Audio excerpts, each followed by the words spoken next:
Good day mga ka-MX. Welcome back sa Accessoride series natin. So mula sa intro natin kanina, kapansin-pansin yung tunog ng parang nabiyak na nanggagaling sa ating upuan nung dumaan tayo sa mga humps. So papakita ko sa inyo yung sanhi or yung saan nanggaling yung tunog na yon na parang nabiyak. So pansinin niyo itong nakausling umbok dito sa gilid ng upuan. Ito yung biyak or crack nung stock seat ng MXI. Ito yung madalas na disadvantage ni MXI, yung itong part na to, yung upuan niya, kasi madali siyang masira or mabiyak. So yung biyak nito mga MXI is magkapila, kaliwa at kanan, and then dito pansin nyo rin dito sa may gitna, ang haba rin ng biyak niya. So ito yung sanhi na effect nito is yung mahirap mo na siyang isara itong upuan na to. Isasara mo man siya ay hindi rin siya maglalak gawa ng misalignment or hindi nalapat yung upuan dito sa seat lock ng stock seat ng MXI. Kaya madalas kong inuulit, dinitiinan or pinapalo para lang ito maglock at magsara itong upuan. Kaya ang hassle mga ka-MX, diba?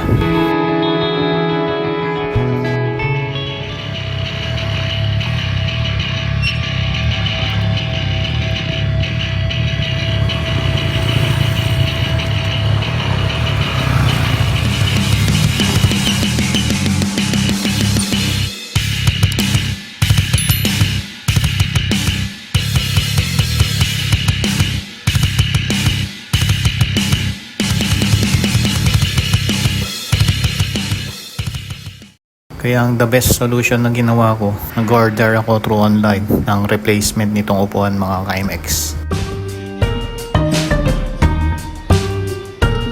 So far, inabot lang ito ng ilang araw at na-receive ko na yung order ko na bagong seat bone. So itong brand na nabili ko is, ang pangalan niya is Narita. Well known sila sa paggawa ng mga motorcycle accessories and parts which is made out of plastic mga ka-MX.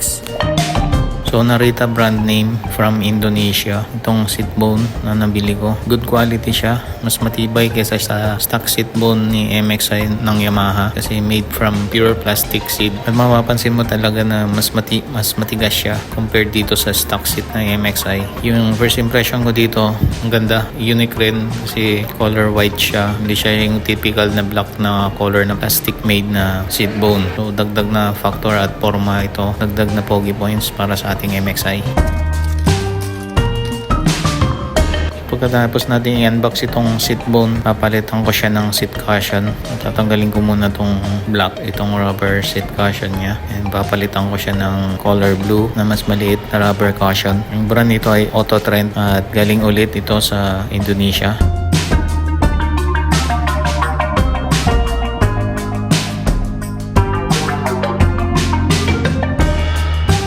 Tapos na natin ikabit itong apat na seat rubber cushion dito sa ating seat bone. Ang next na gagawin na natin is babaklasin na natin yung stock seat ni MXI bago pa man natin i-install itong bagong seat bone na nabili natin. So let's go!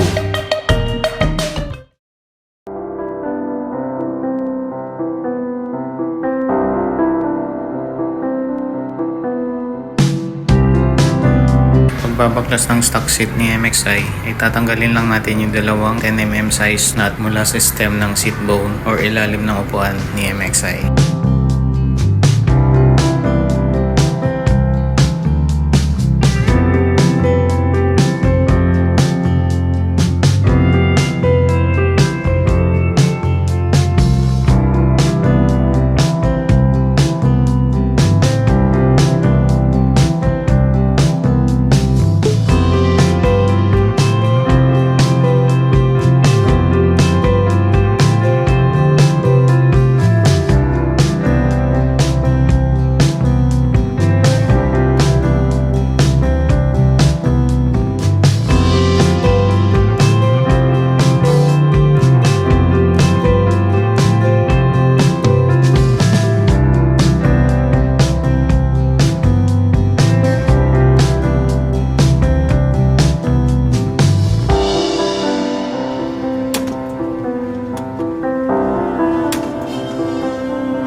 So yun mga MX, Kita nyo naman yung pagka-install natin ng Sion seat bone para dito sa MXi natin. So pasok na pasok siya, wala na tayong dinagdag or minodify. Plug and play siya mismo sa ating MXi mula sa Sion.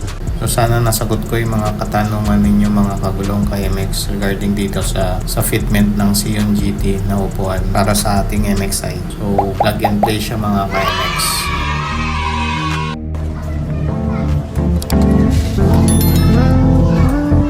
So ang susunod na gagawin natin mga ka-MX is ililipat natin itong hydraulic seat damper nakakabit dito sa stock seat MXi at i-install natin sa bagong seat bone.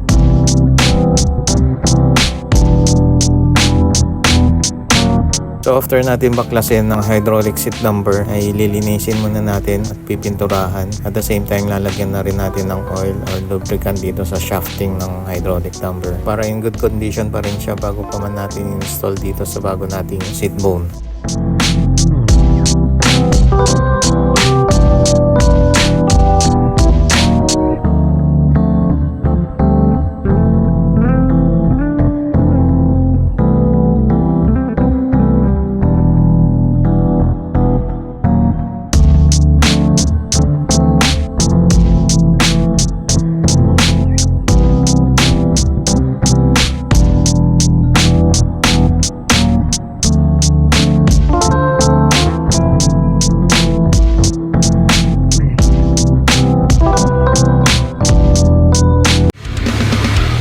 Check nyo na lang yung link sa description yung previous na vlog ko regarding sa pag-i-install ng hydraulic seat dito sa MXi natin mga ka-MX. In-include ko na rin dun yung link ng yung one set na hydraulic damper.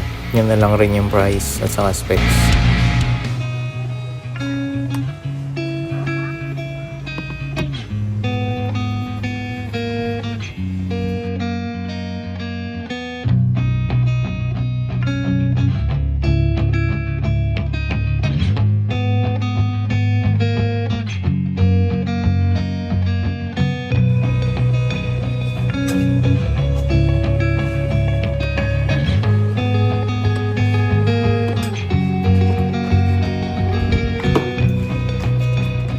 So ayan mga ka-MX, tapos na natin i-install yung hydraulic seat dito sa bago nating upuan. Kita nyo naman okay na okay pa rin yung pag-angat, pag-open niya ng upuan. So, almost 4 years na tong naka-install dito sa MXi ko.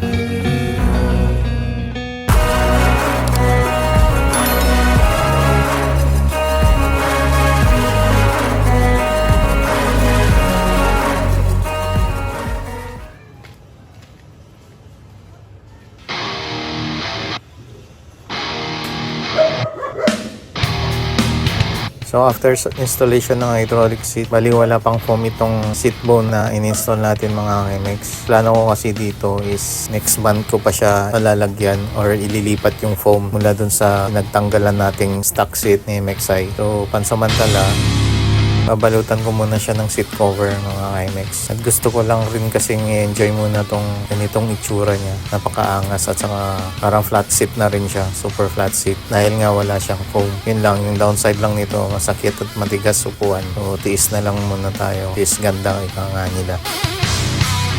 So moving on, itong seat cover na to ay nabili ko online. Check nyo na lang rin sa description yung link. So ang brand nito is Speed Hunter. Waterproof siya. Makapal yung tela na ginamit. Garterized rubber siya. Tapos ano rin, anti-kalmot. Protektado yung upuan ng motor natin sa kalmot ni Muning. And the best part pa nito is mura lang siya mga IMAX. So check nyo na lang yung link sa baba ng video. So that's our vlog for today mga IMAX, our Access to Ride series. Sana kahit pa paano may natutunan kayo sa video natin ngayon. If you do, huwag kalimutang i-click yung like button at share nyo na rin sa ating kagulong at ating IMAX. At kung bago ka lang sa channel na ito, you might consider to subscribe para updated kayo sa next na DIY review road trip na i-upload ko soon. That's it mga IMAX. This is Tapoy saying, ride safe, stay safe, at helmet on kayo lagi sa pagbibiyahe. And God bless mga IMAX, and see you on the next vlog. Bye-bye.